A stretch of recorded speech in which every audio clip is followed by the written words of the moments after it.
Radhe Radhe student, welcome to Dhanraj की पाठशाला। स्वागत है आप सभी का धनराज की पाठशाला में। आज के वीडियो में हम देखेंगे आवेश। आवेश आखिरकार क्या होता है स्टूडेंट। एग्जाम में जो भी क्वेश्चन आपसे पूछे जाने हैं आवेश से रिलेटेड, वो सारे आज हम डिस्कस करेंगे। 12th exam and 10th exam दोनों के दृष्टिकोण से ये बहुत ही महत्वपूर्ण टॉपिक है आवेश। तो आखिरकार चार्ज है क्या, व्हाट इज चार्ज, तो हम समझते हैं पहले आवेश की परिभाषा, फिर से रिलेटेड अच्छे क्वेश्चन। तो आवेश एक प्रकार की ऊर्जा है जो चुंबकीय या विद्युत क्षेत्र उत्पन्न कर सकता है। आवेश क्या है, सबसे सरल परिभाषा यही है कि आवेश एक प्रकार की ऊर्जा है जो विद्युत या चुंबकीय क्षेत्र उत्पन्न कर सकता है। ठीक है, आवेश एक प्रकार की ऊर्जा है जो विद्युत तथा चुंबकीय क्षेत्र उत्पन्न कर सकता है। और दूसरी परिभाषा आप बोल सकते हैं स्टूडेंट, आपको याद होगा बचपन में जब हम पेन को या मार्का को या कंघी को अपने बालों से रगड़ते थे तो इसमें धूल के छोटे छोटे कण तथा कागज के छोटे छोटे टुकड़े को आकर्षित करने का गुण उत्पन्न हो जाता था। तो इससे परिभाषा बन रही है कि जब हम दो वस्तुओं को आपस में रगड़ते हैं तो इलेक्ट्रॉनों का स्थानांतरण हो जाता है। क्या होता है, इलेक्ट्रॉनों का स्थानांतरण हो जाता है, जिससे वस्तु में आकर्षण गुण उत्पन्न हो जाता है। यही आकर्षण गुण आवेश कहलाता है। तो परिभाषा आपके सामने दोनों लिखी है कि आवेश एक प्रकार की ऊर्जा है जो विद्युत तथा चुंबकीय क्षेत्र उत्पन्न कर सकता है, या जब हम दो वस्तुओं को आपस में रगड़ते हैं तो इलेक्ट्रॉनों का स्थानांतरण हो जाता है, जिससे वस्तु में आकर्षण गुण उत्पन्न हो जाता है। यही गुण क्या कहलाता है, आवेश कहलाता है। दूसरी बात हम देखेंगे आवेश राशि कैसी है स्टूडेंट। तो आवेश स्टूडेंट एक अदिश राशि है। कैसी राशि है, अदिश राशि है। तीसरा पॉइंट, आवेश का मात्रक। तो आवेश का एसआई पद्धति में मात्रक कूलाम होता है, सीडीएस पद्धति में इसका मात्रक स्टेट कूलाम है। अगर पूछे आपसे कि आवेश का सबसे छोटा मात्रक क्या है, तो आवेश का सबसे छोटा मात्रक फ्रैंकलिन है। आवेश का सबसे बड़ा मात्रक क्या है, तो आवेश का सबसे बड़ा मात्रक क्या है, फैराडे है। याद रखना स्टूडेंट, आवेश का सबसे बड़ा मात्रक फैराडे है, बट फैराड जो होता है ये धारिता का सबसे बड़ा मात्रक है। ठीक है, अगर हम बात करें एक फैराडे बराबर, तो एक फैराडे बराबर 96,500 कूलाम होता है। दूसरी बात, आवेश का फॉर्मूला क्या होता है, तो आवेश का सूत्र होता है Q बराबर NE। यहाँ पर जो N है स्टूडेंट वो है इलेक्ट्रॉनों की संख्या, और जो E है वो क्या है, एक इलेक्ट्रॉन पर आवेश, यानी कि 1.6 × 10⁻⁻�19 कूलाम। और इसे ही हम स्टूडेंट मूल आवेश कहते हैं। क्या कहते हैं, मूल आवेश। किसी वस्तु पर न्यूनतम आवेश कितना उपस्थित हो सकता है, 1.6 × 10⁻⁻19, यानी इससे कम आवेश किसी वस्तु पर उपस्थित नहीं हो सकता है। तो मूल आवेश इलेक्ट्रॉन या प्रोटॉन बोलते हैं। जो आवेश इलेक्ट्रॉन पर होता है वो ऋणावेशित होता है, जो आवेश प्रोटॉन पर होता है वो धनावेशित होता है। दोनों पर होता है कितना है, 1.6 × 10⁻⁻19 कूलाम। तभी इलेक्ट्रॉन और प्रोटॉन को मूल कण कहा जाता है, क्योंकि इन पर जो आवेश है वो मूल आवेश है, यानी आवेश से को इससे कम रूप में लिखा नहीं जा सकता है, विभाजित नहीं किया जा सकता। ठीक है, आवेश की आपसे एग्जाम में पूछ सकता है विमा क्या है, तो आवेश की विमा स्टूडेंट 80 है, यानी जहां पर आपको कूलाम लिखा दिख जाए वहां पर आप क्या 80 यूज करेंगे। तो आवेश राशि कैसी है, अदिश राशि है। आवेश का एसआई मात्रक कूलाम है, स्टेट कूलाम इसका सीरीज पद्धति में मात्रक है। फ्रैंकलिन इसका सबसे छोटा मात्रक है, और फैराडे इसका सबसे बड़ा मात्रक है। एक फैराडे में 96,500 कूलाम होता है। फैराडे आवेश का मात्रक है, बट फैराड किसका मात्रक है, धारिता का। और Q बराबर फॉर्मूला होता है Ne। N यहाँ पे इलेक्ट्रॉनों की संख्या, E यहाँ पे इलेक्ट्रॉन पर आवेश है जो कि फिक्स है 1.6 × 10⁻⁻19 कूलाम। विमा इसकी स्टूडेंट 80 होती है। ठीक है, अब आपसे क्या पूछेगा क्वेश्चन, एग्जाम में क्वेश्चन अक्सर आता है कि जब आवेश, देखो आवेश की स्थितियां याद रखना है आपको। क्या स्थितियां, स्थिति अर्थात 3 क्वेश्चन आपसे एग्जाम में बहुत ज्यादा पूछे जाते हैं। पहला क्वेश्चन आपसे पूछेगा कि जब आवेश स्थिर अवस्था में होता है तो क्या होता है। तो स्टूडेंट याद रखना है, जब आवेश स्थिर अवस्था में होगा तब यह केवल विद्युत क्षेत्र उत्पन्न करेगा। क्या करेगा, केवल विद्युत क्षेत्र उत्पन्न करेगा। बट यदि आवेश गतिमान अवस्था में है तो यह विद्युत व चुंबकीय क्षेत्र दोनों उत्पन्न करेगा। तीसरा पॉइंट आपसे पूछ सकता है स्टूडेंट, जब आवेश त्वरित अवस्था में होता है तब क्या होगा। तो स्टूडेंट जब आवेश त्वरित अवस्था में होगा तब क्या होगा, तब यह विद्युत व चुंबकीय क्षेत्र तो उत्पन्न करेगा ही, साथ में इलेक्ट्रोमैग्नेटिक वेव भी जनरेट करेगा, अर्थात विद्युत चुंबकीय तरंग भी उत्पन्न करेगा।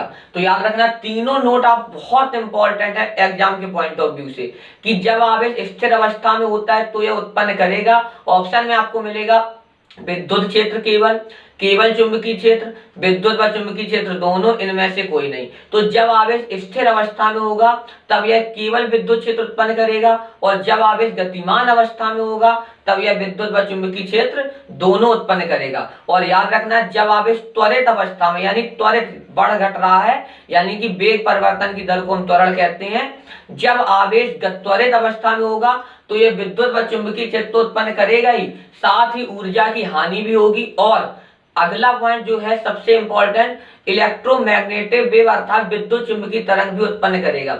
एग्जाम में 2017 में क्वेश्चन आया था कि विद्युत चुंबकीय तरंग उत्पन्न हो सकती है। ऑप्शन था नंबर 1 जब आवेश स्थिर अवस्था में होगा, जब आवेश गतिमान अवस्था में होगा, जब आवेश त्वरित अवस्था में होगा। तो त्वरित अवस्था में जब आवेश होता है तो विद्युत व चुंबकीय क्षेत्र उत्पन्न होता ही है, साथ में इलेक्ट्रोमैग्नेटिक वेव भी जनरेट होती है, अर्थात विद्युत चुंबकीय तरंग भी उत्पन्न होती है। तो याद रखना तीनों पॉइंट, जब आवेश स्थिर अवस्था में होगा, किस अवस्था में होगा, स्थिर, तो यह इलेक्ट्रिक फील्ड अर्थात विद्युत क्षेत्र उत्पन्न करेगा।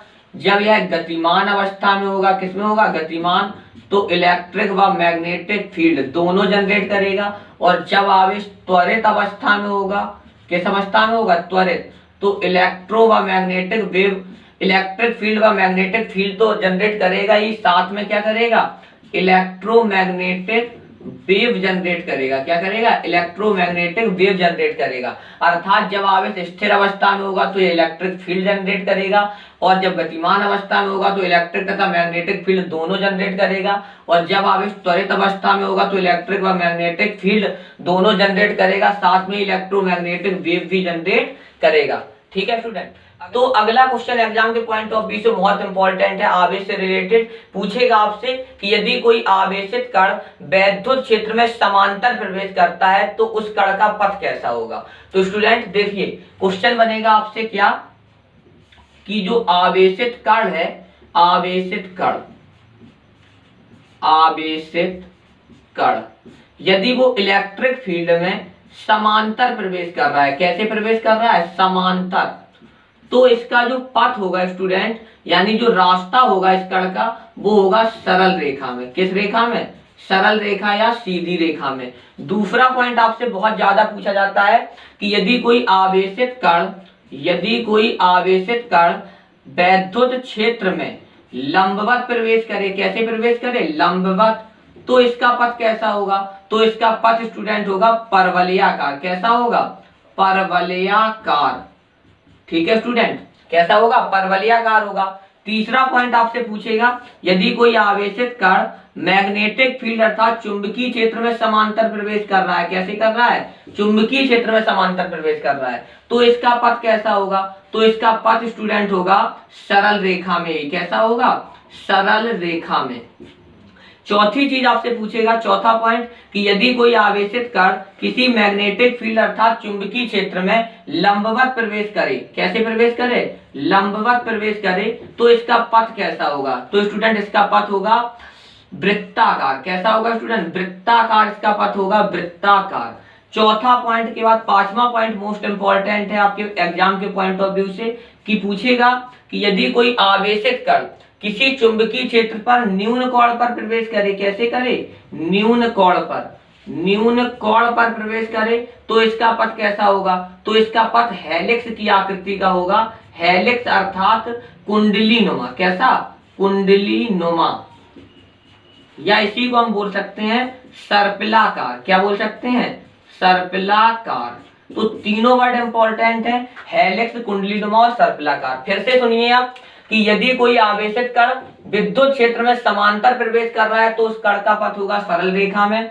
यदि कोई आवेशित कण विद्युत क्षेत्र में लंबवत प्रवेश कर रहा है तो उसका पथ होगा परवलयाकार। और यदि कोई आवेशित कण चुंबकीय क्षेत्र में, विद्युत नहीं अब चुंबकीय क्षेत्र में समांतर प्रवेश करेगा तो उसका पथ होगा सरल रेखा में। और यदि कोई आवेशित कण मैग्नेटिक फील्ड में लंबवत अर्थात परपेंडिकुलर प्रवेश कर रहा है, इंटर कर रहा है, तो उसका पथ होगा वृत्ताकार। और यदि कोई आवेशित कण मैग्नेटिक फील्ड में न्यून कोण, अर्थात न्यून कोण का मतलब होता है स्टूडेंट जो थीटा का मान होगा वो 0 अंश से अधिक और 90 अंश से क्या होगा, छोटा होगा। यानी कि 0 अंश से कम, अधिक और 90 अंश से छोटा है यदि कोण, उस कोण पर प्रवेश कर रहा है मैग्नेटिक फील्ड में, तो उस कण का पथ हेलिक्स की आकृति या कुंडली नुमा बोल सकते हो, ऐसी को बोल सकते हो, सर्पिलाकार होगा।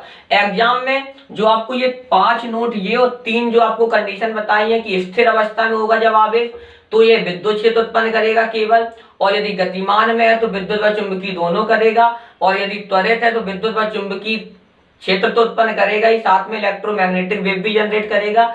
ये जो 8 क्वेश्चन है आपके एग्जाम में अक्सर पूछे जाते हैं। तो आशा है कि आपको वीडियो बहुत अधिक पसंद आएगा, तो वीडियो को अधिक से अधिक शेयर करें तथा चैनल को सब्सक्राइब करें। धन्यवाद।